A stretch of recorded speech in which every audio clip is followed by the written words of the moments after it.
we don't know what's going to come out of training camp that starts less than 2 weeks from today. What we do know is there's going to be a whole hell of a lot of competition, and that's nothing but a good thing. Let's discuss.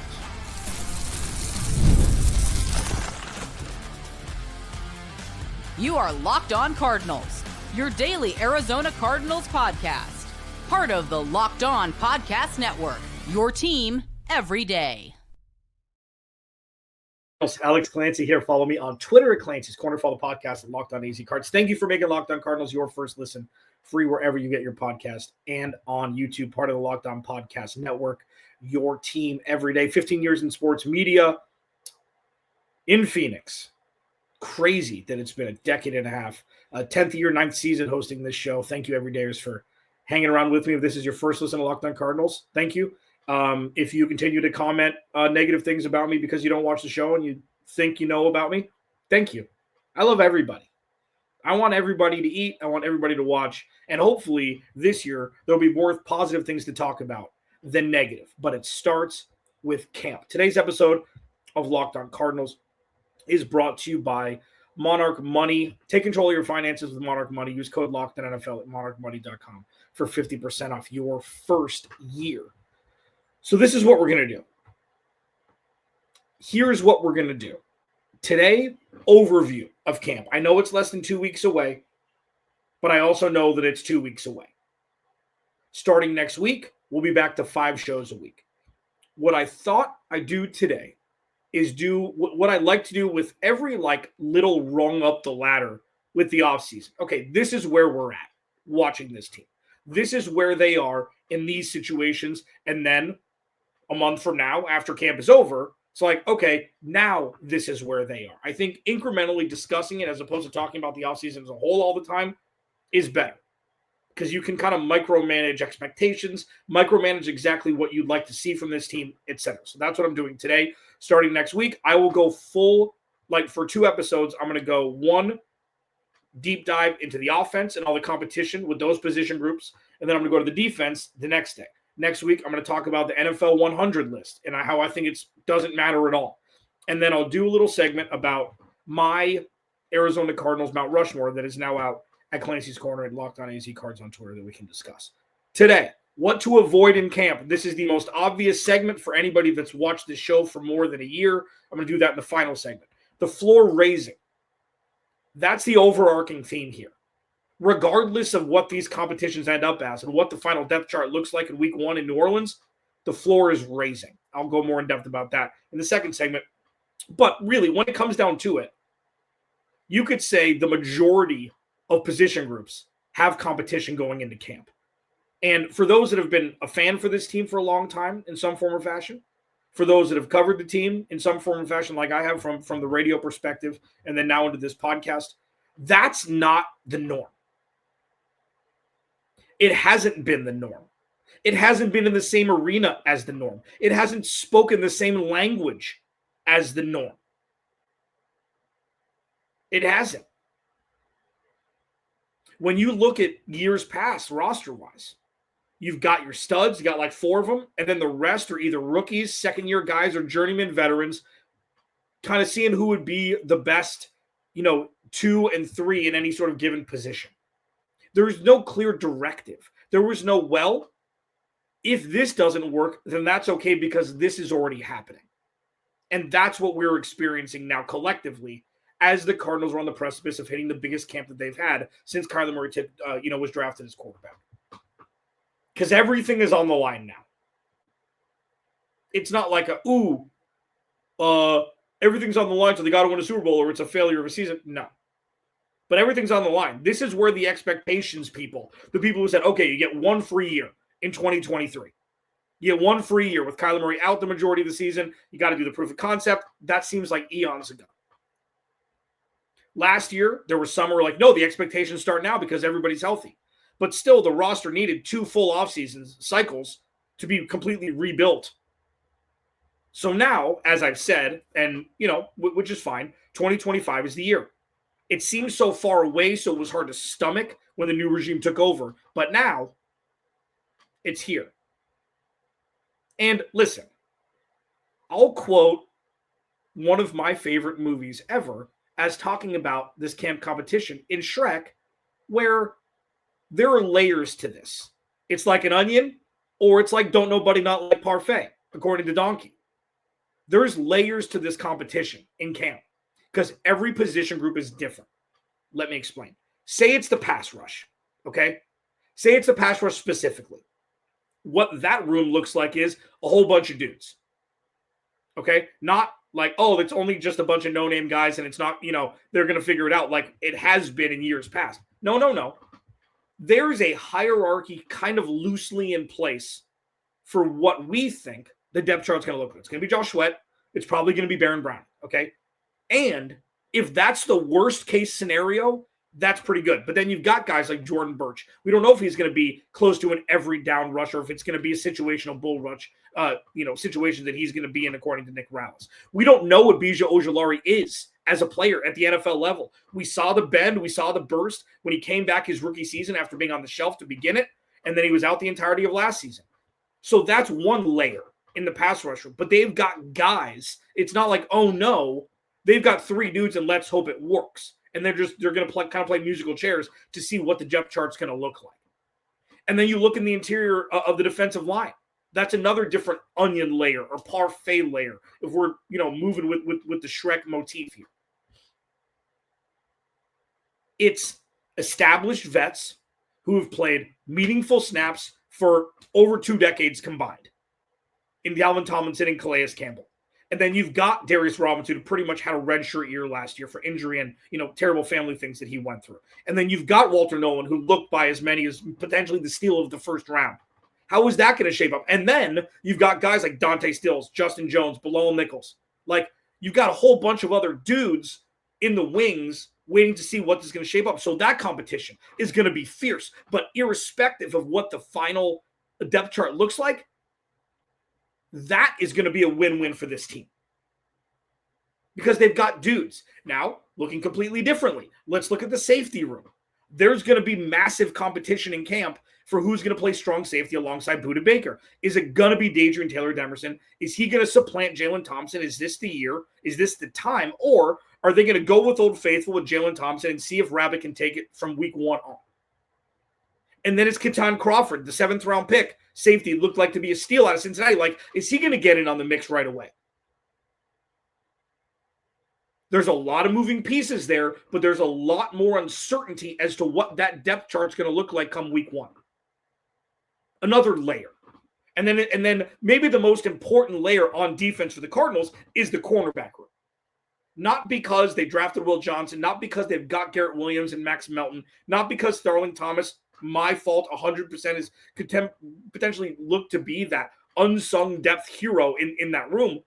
But coupled with the CB room and Budda Baker and whoever his strong safety is starting week 1, that could be the driving force of this defense, not the front 7. And if you could work in synchronicity with the 2, that's where you have that fringe top 5 potential for this defense. So there's competition on the offensive side. And again, I'm going to get much more in depth into this next week, but I want to give kind of a broad overview as I've done for years, where it's like, let's talk about this before everybody else is. Let's just kind of take a barometer check on where everything is. On the offensive side, it's a little bit more set in stone. The wide receiver room is pretty much set. There's not a real depth chart thing there. It's more going to be scheme. I am fascinated to see what Tip Ryman and Elijah Higgins add to the pass game specifically, even though both of them are good blockers. I would like to see some more Elijah Higgins wrinkled into this scheme. I mean, he was a former wide receiver that transitioned into tight end, so he can catch the ball. And he had, for those who don't remember, he had the catch when Kyler Murray did the Steph Curry against the Rams in the back of the end zone, where he slid on both knees in the back with very little room between pay dirt and the back out of bounds line. Like, Elijah Higgins can eat, so it'll be fascinating to see what happens there. But the big one for me is the running back room, and it's not competition per se between James Conner and Trey Benson. Is Trey Benson going to solidify himself as the best number 2 option in the backfield? Because they've got dudes, Michael Carter's always around. Amari DeMercado outshined Trey Benson a little bit last year, and then Trey Benson really showed the scoot early on, later on in the season as he started to get his legs at the NFL level. But the running back room specifically for me is going to be the fun one. Obviously, we'll dive deep a little bit into the offensive line. We'll see if Will Hernandez gets back into the fold, even though he doesn't have a team yet. You'd love to see them sign him closer to camp, because there is a new offensive line coach and Justin Frye coming over from Ohio State, so you want as much gel as possible, even though Will Hernandez is still nursing an injury. But all in all of that to say, this competition has a purpose. It's not survivor mode where it's like, oh no, are there 11 starters on both sides of the ball? And what does that mean? The floor is raising, baby. The floor is raising. I'll discuss more in depth next. Locked On Cardinals, your team every day. This episode of Locked On Cardinals is brought to you by our friends over at Monarch Money. Do you ever wish managing your money was easier? I mean, I think everybody in America does. With Monarch Money, it can. Whether you're growing your savings or, looking towards a big purchase and the planning involved, Monarch puts you in the driver's seat. And it's like you have, your own personal CFO, giving you full visibility and control over your finances. Everything is open and clear and concise. So, even a dummy like me could follow it and get better with managing my finances. Monarch Money is more than just a budgeting app, though. It's a complete financial command center where you can track all your accounts, investments, and spending all in one place. So in addition to managing your money, you're also building wealth. Like, say you have a problem with subscriptions. You subscribe to a bunch of different places, things where it's like, oh, it's going to be easier to subscribe to all these streaming services and things, and then realize you're not using half of them, but you're still paying for them every month. Monarch Money can help you with that. Take control of your finances with Monarch Money. Use code LOCKEDONNFL at monarchmoney.com for 50% off your first year. That's monarchmoney.com, code LOCKEDONNFL for half off your first year. Please go to the YouTube channel, search Locked On Arizona Cardinals. Hit that subscribe button, man. Turn notifications on. Leave a review. You know the drill. Pretend that Monarch Money banner wasn't there when I came back from break. Thank you.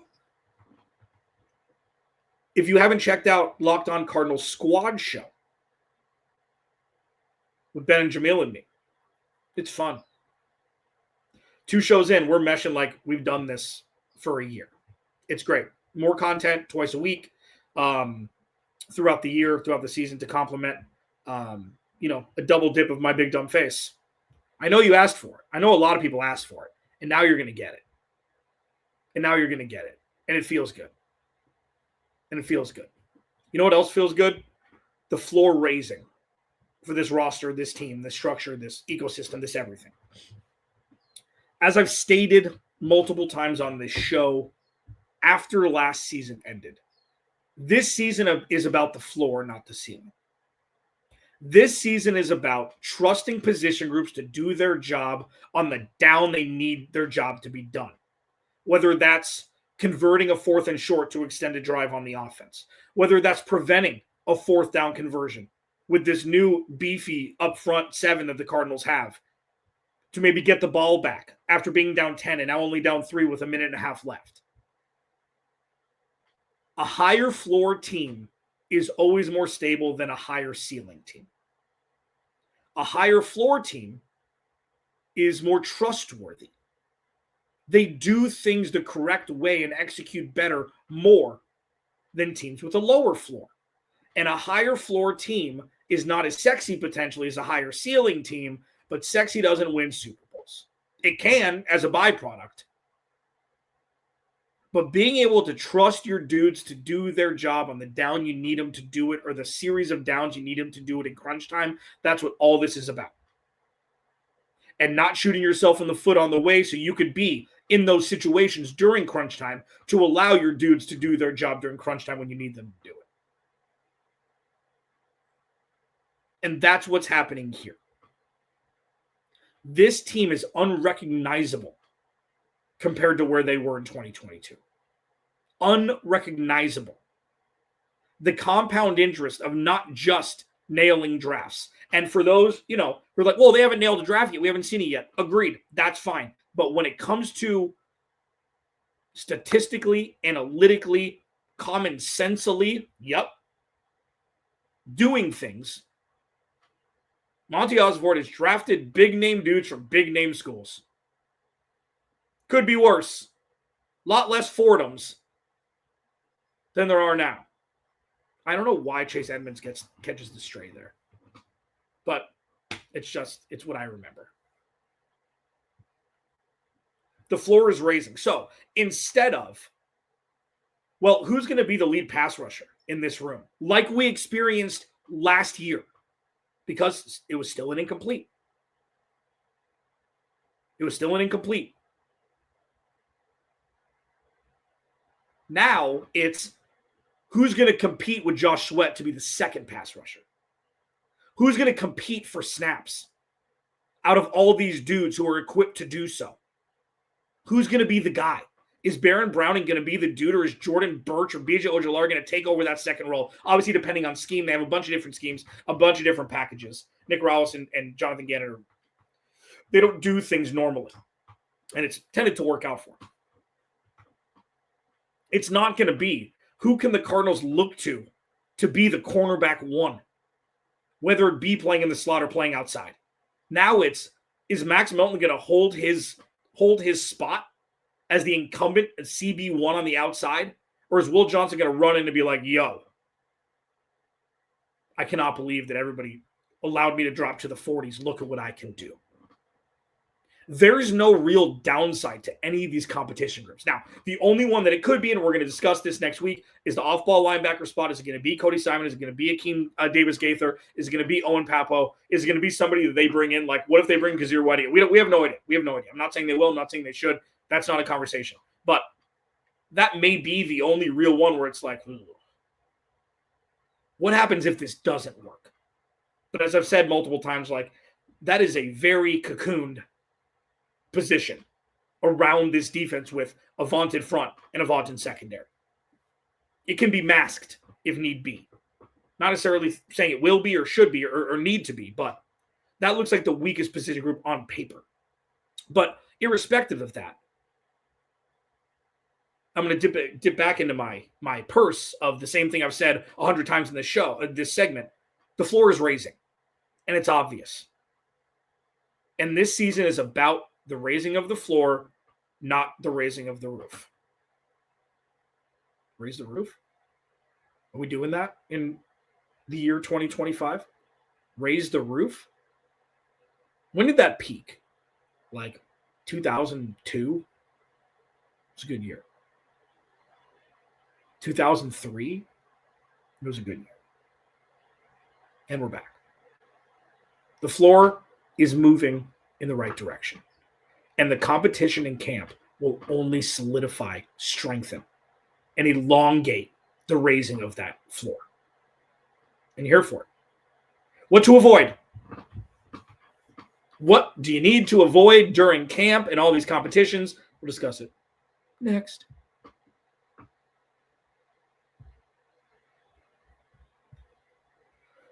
Please go to the YouTube channel, search Locked On Arizona Cardinals. Hit that subscribe button, man. Turn notifications on. So, what do you need to avoid? What's one thing you need to avoid? If you're watching this late in the show, drop it in the comments.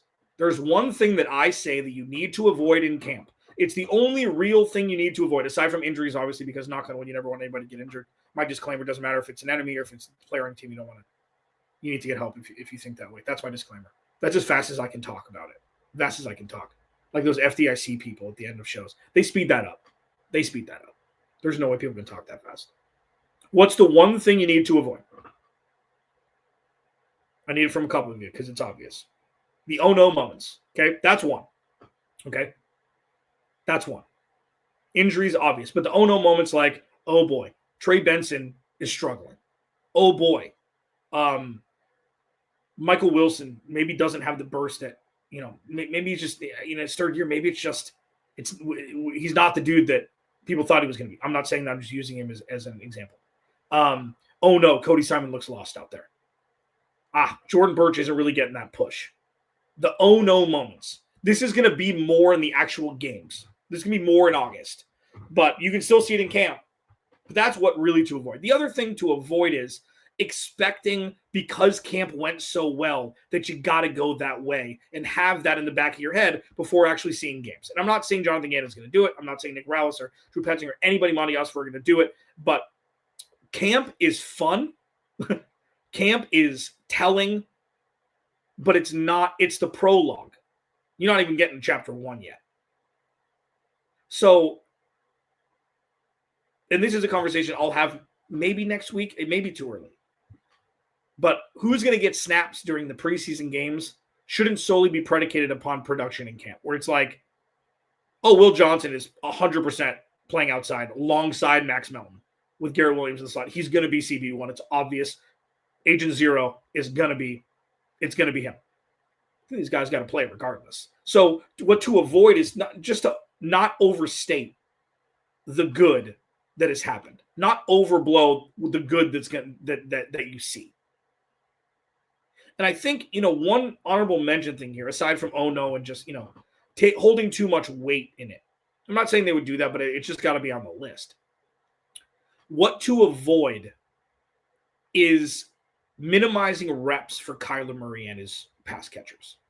Like, when you see video in camp, hundreds of footballs thrown from Kyler Murray to Trey McBride, and hundreds of footballs thrown from Kyler Murray to Marvin Harrison Jr. Like, I want to see double the reps for them than everybody else.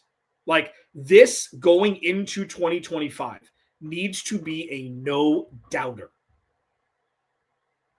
This needs to be a no-doubter that Marv and Trey and Kyler, respectively, with both of them, are all doing this on autopilot. Rapport is built through reps. Sure. Kyler and Marv last year just used both their talent and played some go do that, I'm going to throw it there, and hopefully you get there kind of thing. A lot of broken plays last year. A lot of scripted plays, especially with the drag route for Marv. The slow drag from left to right. It was right to left against San Francisco, but it was left to right a good portion of the season too. What to avoid?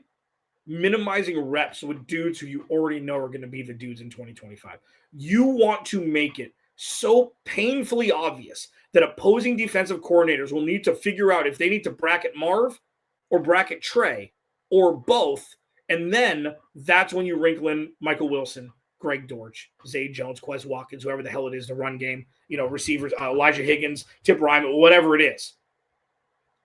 But these 2 weeks in camp, fringe, the 9 practices or whatever they have, there needs to be no doubt that you don't even need to play Marvin Harrison Jr., Trey McBride, or Kyler Murray in the preseason because they worked on so many things, because it was so obvious that they're so ready to rip in week 1 in New Orleans that it's a no-doubter that they don't need to play in camp. And we'll have that conversation if these starters should play in camp or should play in the preseason way before. But, if I went into my purse for something that I discussed too much last segment with my phrasing of the floor raising, let me just go into my suitcase now. Let me pull out the whole damn suitcase like I'm flying overseas. Marvin Harrison Jr. and Kyler Murray must be elite in 2025. Must. Because if Marv, and I, when I did the What's Good Enough series, you can go back and check that on YouTube and where you get your podcasts. Like, with Marv, I said it's probably going to be around 90 catches, 1,300 yards, and 10, 12 touchdowns, which is fine. You don't need Jamar Chase numbers. You don't need it. They were down 100 points, 15 games last year, okay? Like, you don't need those numbers. Those are Blake Bortles numbers from years ago where he, was a fantasy football darling because the Jaguars were down 100 points a game, and then Allen Robinson and Allen Hurns were all league champion winners in fantasy. You don't need those numbers to be there. But what you do need is Kyler Murray and Marvin Harrison Jr. always to be on the same page. Always, always, always. 95% of the time, 5% user error, human error, always. And that starts in under 2 weeks in camp.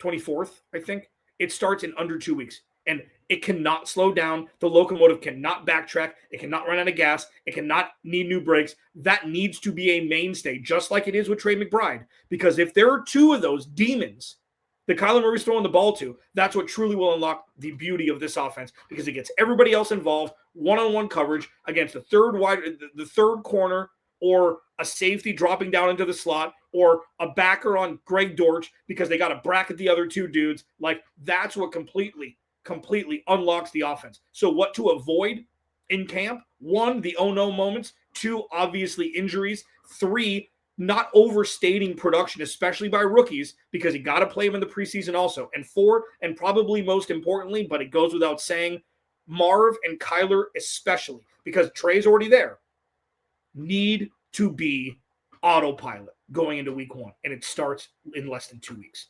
Alex Clancy, Locked On Cardinals. Remember, without you, there is no me. Back to 5 days a week, starting Monday of next week. I'll talk to you then.